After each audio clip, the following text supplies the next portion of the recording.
Salut les résistants, salut les résistantes, je suis très contente d'être avec toi. Sur mon cœur, j'ai simplement ce passage dans Ésaïe 30 au verset 15 qui dit que c'est dans le calme et la confiance que sera notre force. Et comme le chante si bien mon ami Pi de Katov, ta parole est la vérité, elle est lumière sur mon sentier. Et il est bon de pouvoir s'approprier ces promesses, il est bon de pouvoir se rappeler que ce livre est le code de la route de notre vie chrétienne. Et si c'est dans le calme et la confiance qu'est notre force, alors ça veut aussi dire que c'est dans l'angoisse et le stress que sera notre faiblesse.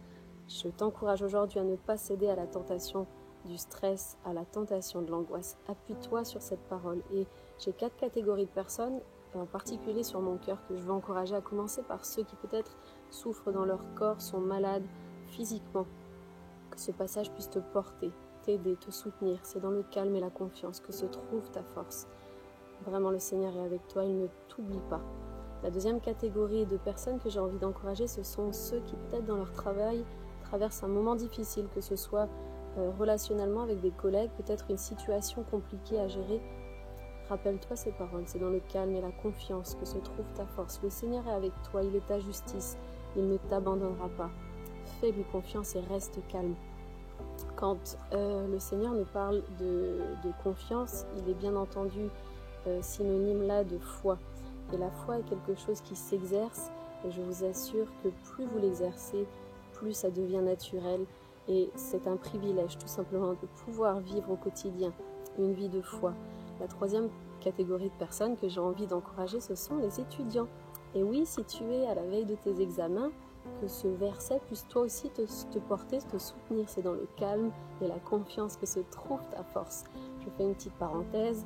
Le calme là ne s'agit pas de chaises longues et de croiser les bras en profitant tranquillement du printemps qui est enfin arrivé. Il s'agit bien de la confiance en Jésus après avoir travaillé. Ok ? Dieu est un père pour ses enfants, c'est notre Père céleste, et comme tout bon papa, il nous envoie d'abord au boulot. Il n'est pas l'assistant du feignant. Ok ? Donc ne pas travailler, ça s'appelle la bêtise. Ne crois pas que tu vis un miracle si toutefois tu réussis tes examens sans rien faire. C'est pas ce que le Seigneur te demande, c'est pas comme ça que tu dois fonctionner. La dernière catégorie que j'aimerais encourager, ce sont peut-être ceux qui font face à une échéance financière ou qui ont un souci financier, qui ont besoin de voir la main de Dieu agir à ce niveau-là.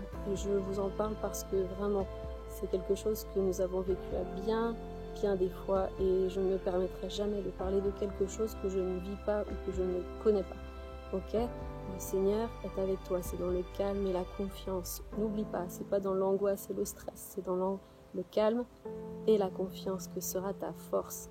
La solution est en lui, et j'ai envie de te laisser simplement ce passage dans Matthieu 6 au verset 25 qui te dit: c'est pourquoi je vous dis, ne vous inquiétez pas pour votre vie de ce que vous mangerez, et pour votre corps de quoi vous serez vêtu. La vie n'est-elle pas plus que la nourriture, et le corps plus que le vêtement? Regardez les oiseaux du ciel, ils ne sèment ni ne moissonnent, et ils n'amassent rien dans les greniers, et votre Père céleste les nourrit. Ne valez-vous pas beaucoup plus qu'eux? Qui de vous, par ses inquiétudes, peut ajouter une coudée à la durée de sa vie? Qui de nous peut ajouter un seul jour à notre vie? Et au verset 32, il nous dit: car toutes ces choses, ce sont les païens qui le recherchent. Votre Père céleste sait que vous en avez besoin. Cherchez premièrement le royaume et la justice de Dieu, et toutes ces choses vous seront données par-dessus. Et je vous assure, les amis, Dieu donne au-delà.